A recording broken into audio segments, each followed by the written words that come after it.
They say this city never sleeps. Neither do I. Nathan Cross was a millionaire who spent every New Year's Eve alone. No friends, no family, no one. Just him, a glass of bourbon, and a silent apartment overlooking Seattle. Until the night a stranger knocked on his door with a potted plant and a little boy who wouldn't stop smiling. What happened next will make you believe in second chances. Every year, Nathan did the same thing. He stood by the floor-to-ceiling windows in his loft apartment, watching fireworks prepare to light up the city while his space stayed dark and quiet. Outside, people laughed and hugged and counted down together. Inside, Nathan heard nothing but the ticking of a clock on the wall and the hum of his refrigerator. At 42, he was one of the most successful architects on the West Coast. He had designed libraries, museums, and corporate headquarters in 3 states. His work appeared in architecture magazines. Students studied his blueprints in universities. His buildings were known for their bold use of glass and steel, their clean lines, their sense of space and light. But in his own building on Capitol Hill, nobody knew his name. He never said hello in the elevator. He never attended tenant meetings. He never joined the rooftop gatherings in summer. He was just the man in 12B who kept to himself and wanted nothing from anyone. His apartment reflected everything he had become. All glass and steel and sharp corners, clean lines, bare walls. Not a single photograph anywhere. Not a blanket out of place. No clutter on the counters. No dishes in the sink. It looked like a design magazine spread. Beautiful in the way a museum is beautiful. Empty in the way a tomb is empty. Cold. The furniture was expensive but untouched. The couch looked like no one had ever sat on it. The dining table had 6 chairs but only one showed any sign of use. The kitchen had every appliance you could want, all of them spotless, most of them never turned on. There was a piano in the corner near the window, covered in a thin layer of dust. He had not played it in 7 years, had not even lifted the cover to look at the keys. He stood at the window now, bourbon in hand, staring out at the skyline. The Space Needle glowed in the distance. Below, cars moved slowly through the streets. People bundled in coats walked arm in arm toward restaurants and bars. Somewhere close by, someone was laughing. A dog barked. A car horn honked twice. Nathan lifted the glass to his lips but did not drink. The bourbon was expensive. Aged, smooth. It didn't matter. He never actually tasted it. He just held it because it was something to do. Something to fill the silence with weight. The clock ticked forward. 11:14 p.m. Less than an hour until midnight. Another year almost over.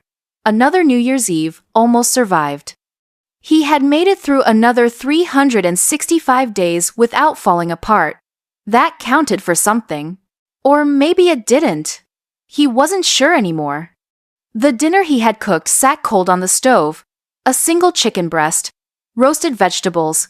All of it untouched. He had plated it, set it on the table, sat down, and stared at it for 20 minutes before scraping it into the trash. He did this every holiday. Cooked a meal, threw it away. Pretended he had celebrated something. Still, he stayed at the window. Still, he watched, waiting for what he could never explain. Not for fireworks. Not for the new year. Maybe for a sound. Maybe for something to break the glass. Maybe for proof that he was still alive, and not just a shape standing in an empty room. The ache in his chest was not sharp. It was just there. Always there. Like a second heartbeat.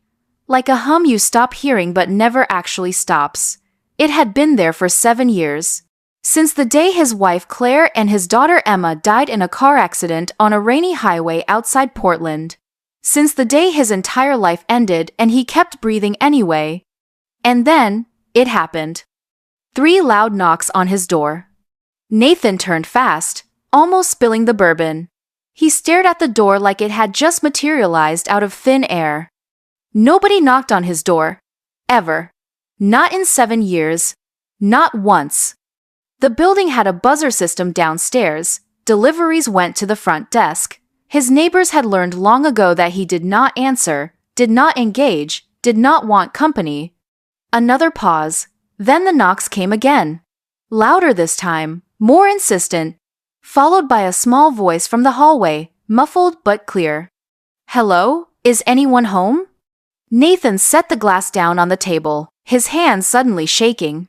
He walked slowly toward the door, each step echoing on the hardwood floor. His hand hovered over the doorknob. Part of him wanted to walk away, pretend he hadn't heard, go back to the window and let whoever it was give up and leave. But he didn't. He turned the knob and pulled the door open. Cold hallway air rushed in, and there in the harsh fluorescent light stood a woman with dark curly hair pulled into a messy ponytail. She wore a green canvas jacket with dirt smudged on one sleeve and faded jeans tucked into boots. Her cheeks were flushed from cold.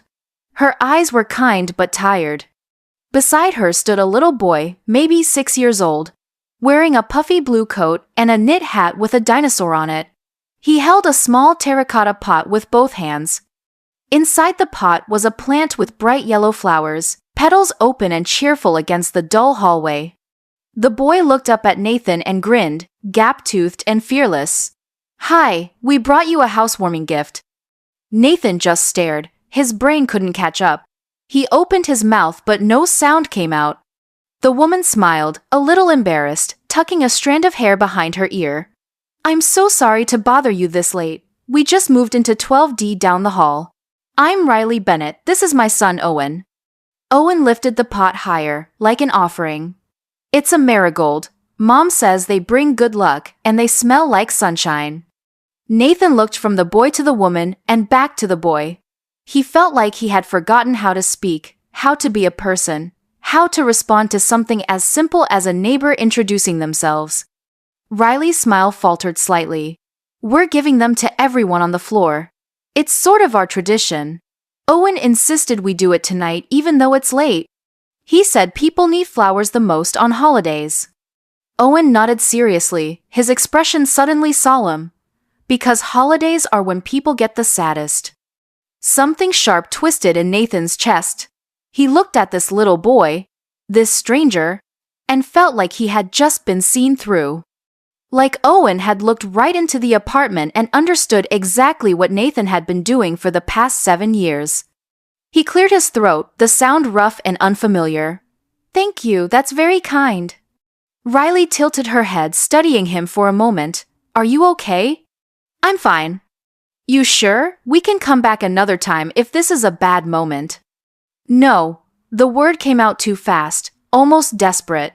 Nathan stepped back, surprising himself. "Come in, please, it's freezing out there." Riley's eyebrows lifted. "Really? We don't want to intrude." "You're not." Nathan opened the door wider. "Please." Riley glanced at Owen, then back at Nathan.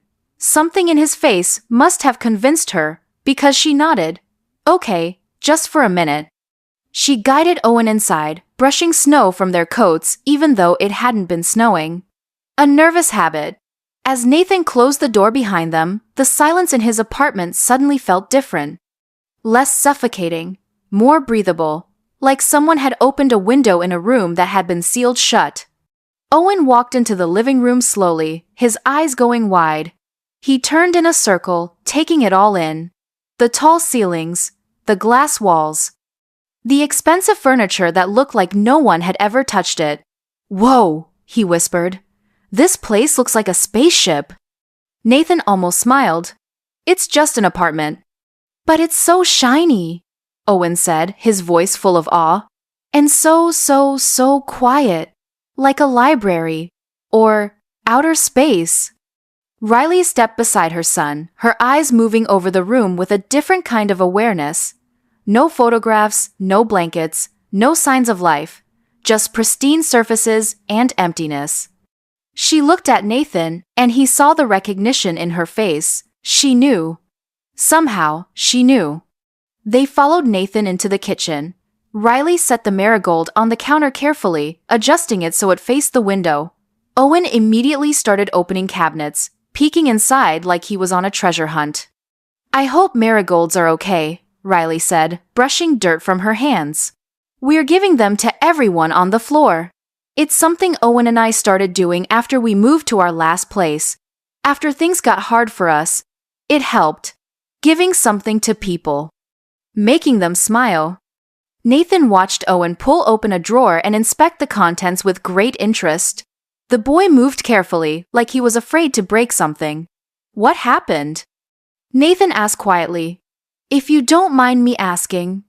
Riley's smile faded. She glanced at Owen, then back at Nathan. "My husband died 2 years ago. Heart attack. He was 34, healthy, athletic. Just collapsed one day at work and never woke up. Owen was 4. He barely remembers him now." Nathan felt the air leave his lungs. "I'm sorry." "Thank you." Riley's voice was steady, but her eyes were bright.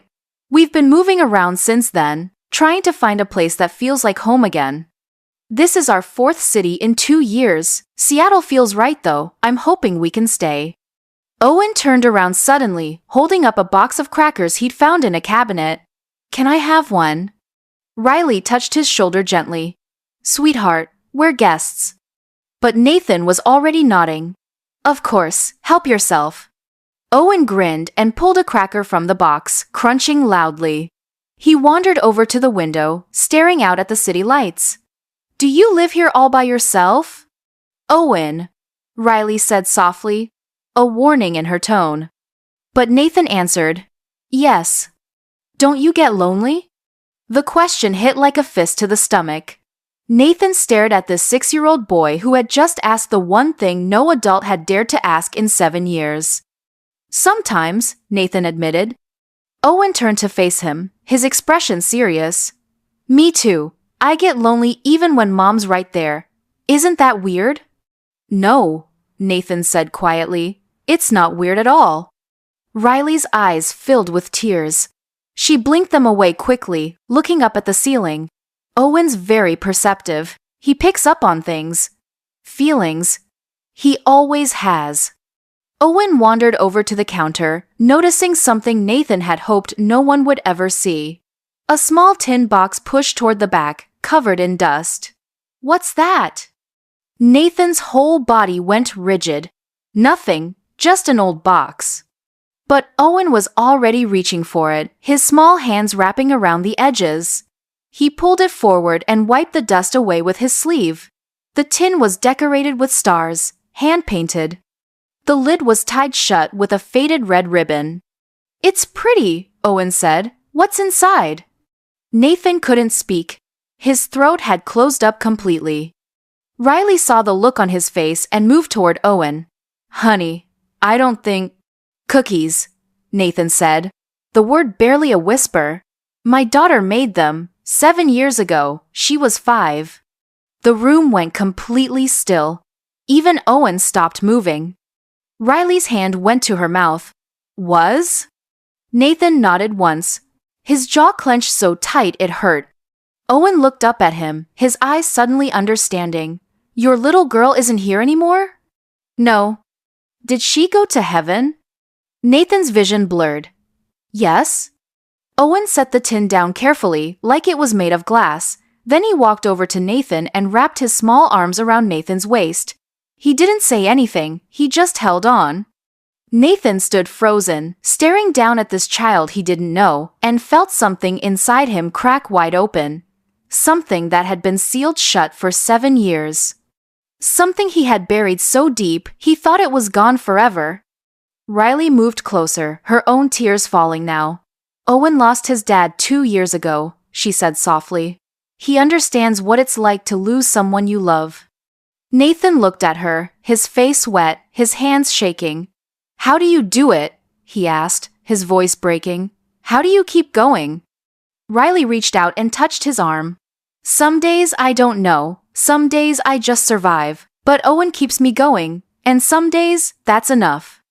Owen pulled back and looked up at Nathan. His face was serious, older than 6. "Do you still think about your girl?" "Every single day." "Me too. I think about my dad every day. Mom says that means they're still with us, in here." Owen tapped his chest right over his heart.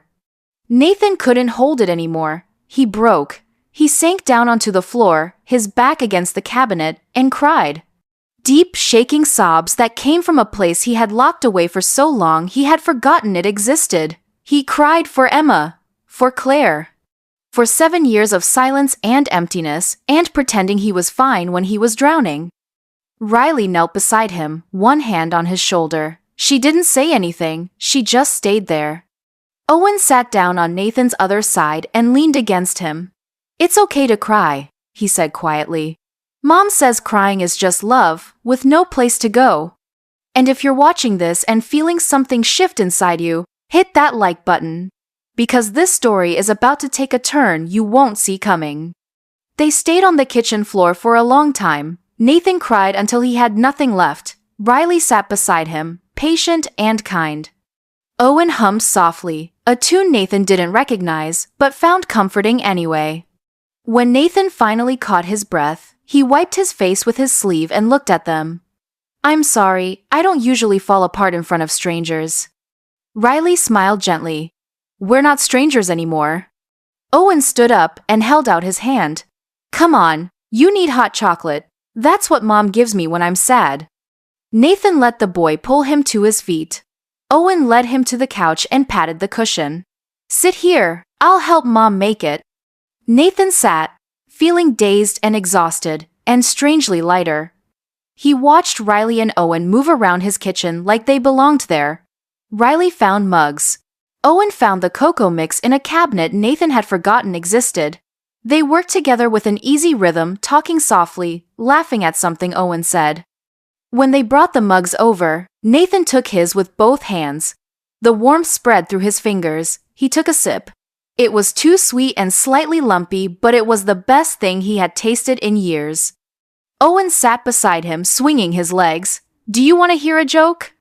Nathan nodded. Okay, why don't eggs tell jokes? I don't know. Why? Because they'd crack up. Owen dissolved into giggles. Nathan laughed. A real laugh. The sound startled him. He couldn't remember the last time he had laughed. Riley sat in the chair across from them, cradling her own mug. She watched Nathan with quiet understanding. Can I ask what happened?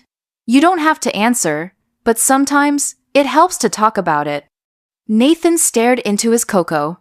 Car accident. 7 years ago. My wife Claire and my daughter Emma were driving back from Emma's dance recital. It was raining. A truck ran a red light. They died instantly. Riley closed her eyes. I'm so sorry. I wasn't there. I was supposed to go, but I had a meeting. A client wanted changes to a design, and I thought it couldn't wait. So I missed the recital, and I missed saying goodbye. That wasn't your fault, Riley said firmly. I know that in my head, but my heart doesn't believe it. Owen leaned against Nathan's arm. My mom says sometimes our hearts are slower than our brains. It takes them longer to understand things. Nathan looked down at him. Your mom is very smart. Owen grinned. I know. They stayed for 2 more hours, talking, sharing stories. Owen told Nathan about his favorite dinosaurs and his new school and the turtle he wanted to get, but his mom said no. Riley talked about her flower shop, how she had just opened it downtown, how she was nervous but excited. Nathan found himself talking too, about Emma, about Claire, about the life he had before everything ended. And for the first time in 7 years, talking about them didn't feel like drowning. It felt like remembering, like honoring, like keeping them alive in the only way he could. When Owen started yawning, Riley stood. We should go. It's way past someone's bedtime. Owen protested, but his eyes were drooping. Nathan walked them to the door, suddenly reluctant to let them leave. The apartment felt different now, warmer, less empty. Riley paused at the door. Thank you for letting us in. I know that wasn't easy. Nathan shook his head. Thank you for knocking. Owen hugged him, his small arms tight around Nathan's waist. Can we come back tomorrow? Nathan looked at Riley. She smiled. If Nathan wants visitors, we'd love to. I'd like that, Nathan said, and he meant it. As they walked down the hall, Owen turned back and waved. Nathan waved back. standing in his doorway until they disappeared into their apartment. He closed the door and walked back inside. The marigold sat on his counter, bright and alive. The tin of cookies was still there, no longer hidden. The mugs were in the sink, leaving rings on the counter. His apartment was messy for the first time in 7 years. And it felt like home. Nathan didn't sleep that night. He sat on the couch, staring at the marigold, replaying every moment. For 7 years, he had kept the world out. Kept everyone at a distance. Built walls so high, nobody could climb them. And then a woman and her son had knocked on his door with a flower and torn those walls down in 3 hours. The next morning, Nathan woke up on the couch, disoriented. Sunlight poured through the windows. He checked his phone. 9:47 a.m. He hadn't slept past 7 in years. Someone knocked on his door.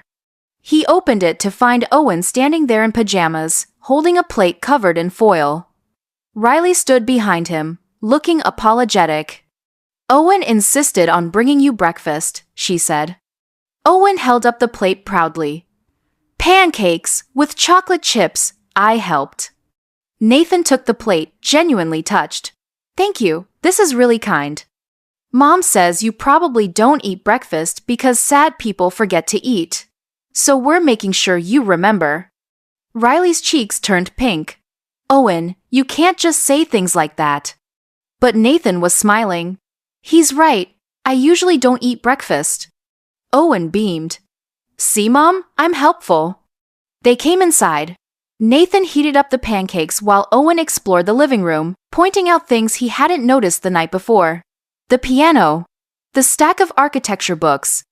The view of the city. "Do you play piano?" Owen asked. "I used to." "Can you play something?" Nathan hesitated. He hadn't touched the piano since Claire died. She had been the musician. She had taught Emma. After they died, he couldn't bring himself to lift the cover. But Owen was looking at him with such hope. "Maybe later," Nathan said. They ate pancakes together at the table. Owen talked nonstop. Riley apologized for him talking so much. Nathan said he didn't mind. The truth was, he liked it. The noise. The energy. The life. After breakfast, Owen asked if Nathan wanted to go to the park. Riley started to say no, that they had bothered him enough, but Nathan said yes before she could finish. They went to Volunteer Park. The sky was gray, but the air was crisp and clean. Owen ran ahead, pointing at dogs and climbing on benches. Riley walked beside Nathan, hands in her pockets. "Thank you for this," she said. "Owen hasn't stopped talking about you since last night. I think he's decided you're his friend now." "I don't mind." Riley glanced at him. "Can I ask you something?" "Sure." "When was the last time you had a friend?" Nathan thought about it. Really thought about it. 7 years. Riley nodded slowly. "Same. It's hard to let people in after you lose someone. Feels like a betrayal. Like if you're happy again, it means you've forgotten them." "Yes," Nathan said quietly, "exactly that. But I don't think that's true. I think they'd want us to be happy. I think they'd want us to live." Nathan watched Owen chase a pigeon. Emma used to love the park. She'd run until she couldn't breathe and then collapse on the grass laughing. "Tell me about her." And he did. For the next hour, walking slowly around the park while Owen played, Nathan told Riley about Emma, her favorite color, her obsession with stars, the way she sang off-key. The time she convinced him to have a tea party with her stuffed animals. Every memory he had locked away came pouring out. Riley listened. Really listened, and when he finished, she said, "She sounds like she was amazing." She was. Owen ran back to them, out of breath. "Nathan, will you push me on the swings?" Nathan followed him to the playground. He pushed Owen on the swings, watching him soar higher and higher, laughing with pure joy. And something inside Nathan shifted. Something that had been frozen started to thaw. Over the next 2 weeks, Nathan saw Riley and Owen almost every day. They had dinner together, watched movies. Owen did homework at Nathan's table while Riley worked on her laptop. Slowly, Nathan's apartment transformed. Owen's drawings appeared on the fridge. A blanket stayed draped over the couch. The marigold was joined by more plants. Music played from the speakers. The silence was replaced by laughter and conversation and life. Nathan felt himself waking up, like he had been asleep for 7 years and was finally opening his eyes. Riley's flower shop was struggling. She didn't say it directly, but Nathan picked up on the signs. The way she checked her bank account multiple times a day. The way she winced when Owen asked for new shoes. The way she made meals stretch for 3 days. Nathan wanted to help but didn't know how to offer without insulting her. So he started buying flowers, lots of flowers. Every few days he'd stop by her shop and buy arrangements for his apartment. Riley would smile and thank him and carefully wrap each bouquet. One day she looked at him seriously. "Nathan, you don't have to do this." "Do what?" "Buy flowers you don't need just to help me." He met her eyes. "Who says I don't need them?" She studied his face, then nodded. "Okay." But the shop was still struggling. And then one morning, everything got worse. Nathan knocked on Riley's door to see if Owen wanted to go to the aquarium. No answer. He knocked again. Nothing. He tried calling. Straight to voicemail. A sick feeling started growing in his stomach. He tried the door. Unlocked. He stepped inside. Riley? Owen? The apartment was a disaster. Clothes thrown everywhere, dishes piled in the sink, papers scattered across every surface. And then he saw it. A legal document on the counter. He picked it up, his hands starting to shake. It was a custody petition. Someone named Derek Hartman was filing for full custody of Owen. Nathan's blood went cold. He read further. Derek was Riley's ex-husband, not Owen's father. Owen's father was dead. But Derek had been in Owen's life for 2 years before the death. He had lived with them. He had been like a father to Owen. And then, when Riley's husband died, Derek couldn't handle it. He left, disappeared, abandoned them when they needed him most. And now he was back, claiming Riley was unstable, claiming she couldn't provide a stable home, claiming Owen deserved better. The hearing was in 3 days. Nathan called Riley. No answer. He called again. Nothing. He ran downstairs to the building manager. "Have you seen Riley Bennett?" The manager shook his head. "She left early this morning with her son, had suitcases, looked upset." Nathan's chest tightened. She was running. She was scared and she was running, and she was going to make everything worse. He went back to his apartment and called every number he could think of, hospitals, police, anyone Riley had mentioned knowing in Seattle. Nothing. Finally, at 8 p.m., his phone rang. Unknown number. "Hello? Nathan?" Riley's voice was shaking. "I'm sorry. I should have told you.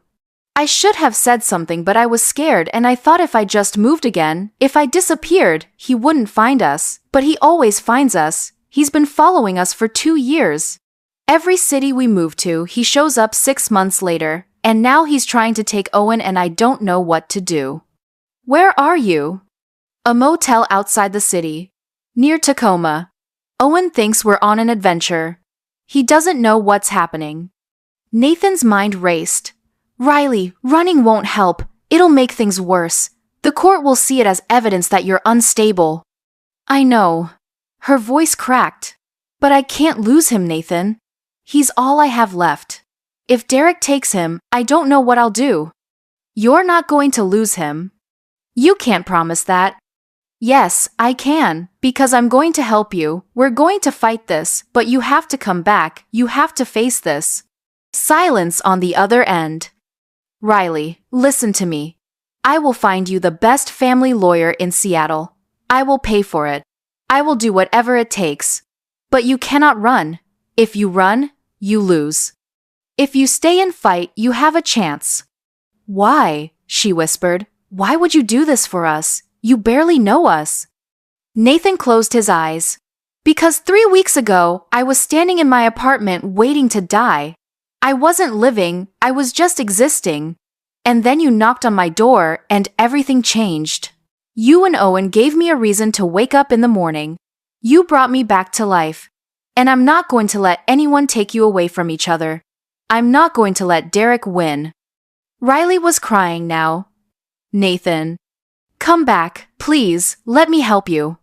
3 days later, Nathan sat in a King County courtroom next to Riley, watching a judge shuffle through papers while Derek Hartman sat across the aisle with his lawyer, looking smug and confident and completely sure he was going to win.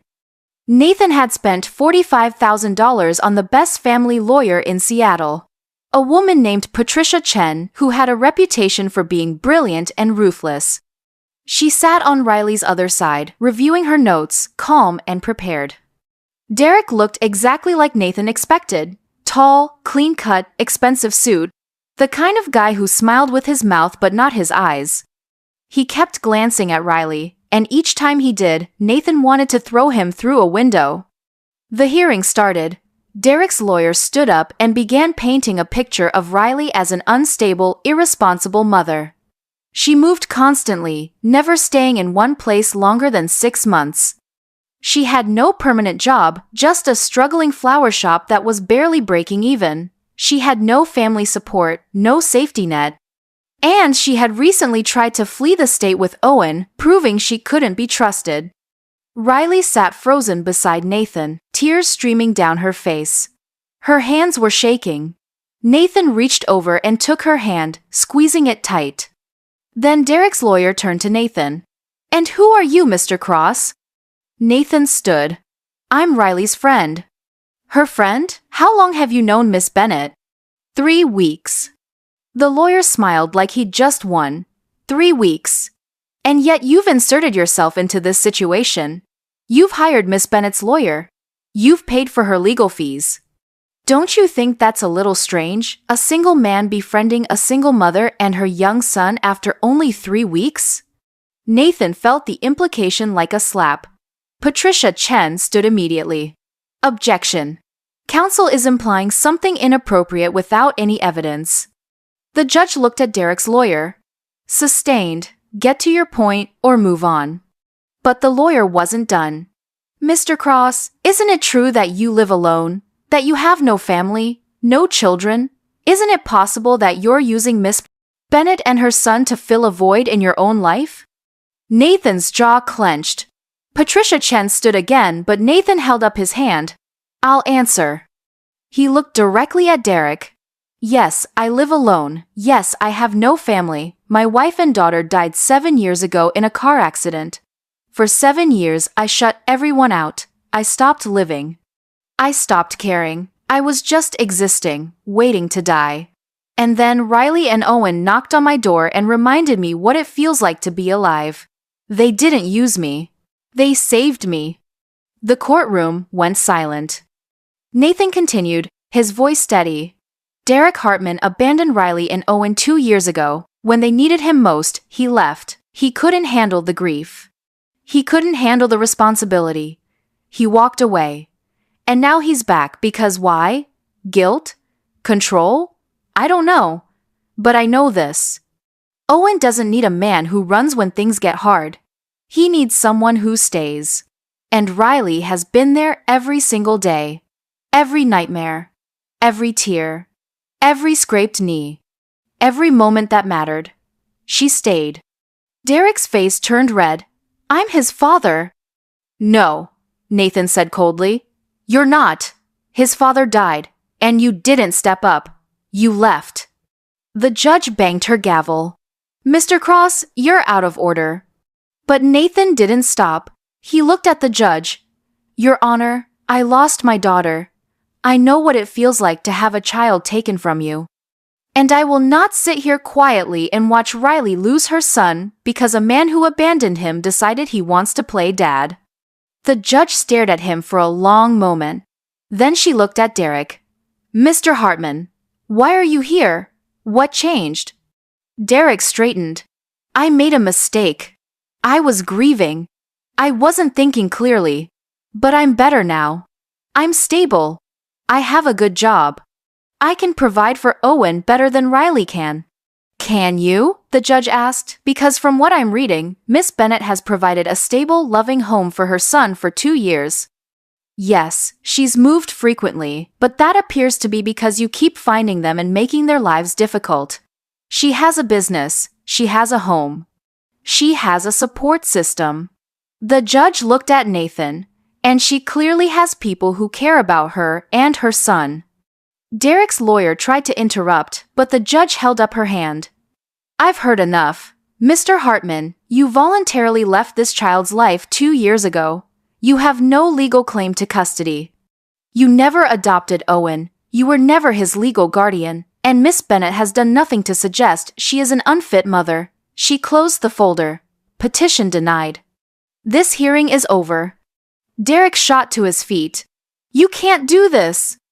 I already did, and Mr. Hartman, if you continue to harass Miss Bennet, she can file for a restraining order. I suggest you move on with your life and let her do the same. The gavel banged. Final. Riley collapsed in her chair, sobbing so hard her whole body shook. Nathan pulled her into his arms and held her while she cried. Patricia Chen packed up her briefcase, satisfied. Derek stormed out of the courtroom, his lawyer trailing behind him. Outside, Owen was waiting with a volunteer from the courthouse. The moment he saw Riley, he ran to her. She scooped him up, holding him so tight Nathan thought she might never let go. Owen pulled back, confused. Mom, why are you crying? Happy tears, baby. These are happy tears. Owen looked at Nathan. Did you help? Nathan nodded. A little. Owen threw his arms around Nathan's waist. Thank you for keeping us together. Nathan's throat closed up. He knelt down so they were eye level. Always, I'll always keep you together. And if this story is making you feel something, don't forget to subscribe, because what comes next will make you believe in the power of family. 3 months later, Nathan stood in his apartment, holding a small velvet box in his hands. Inside was a ring. Simple, elegant, perfect. He had been thinking about it for weeks, about Riley, about Owen, about the family they had accidentally built together. He loved them. He loved them more than he thought he could ever love again. But he was terrified of losing them, terrified of asking and being rejected, terrified that they would say yes and then something would happen and he would lose them the way he lost Claire and Emma. A knock on his door pulled him from his thoughts. He opened it to find Owen standing there in pajamas, holding a piece of paper. I drew you a picture, Owen announced, walking inside without waiting for an invitation. Nathan closed the door and followed him to the kitchen. Owen laid the paper on the counter. It was a drawing of 3 stick figures, 1 tall, 1 medium, 1 small. They were holding hands. Above them, Owen had written in shaky letters, My family. Nathan stared at the drawing, his eyes burning. Owen, this is beautiful. That's you, me, and Mom, Owen explained, pointing to each figure. We're a family now, right? Nathan's voice came out rough. Do you want us to be? Yeah, don't you? More than anything. Owen grinned. Good.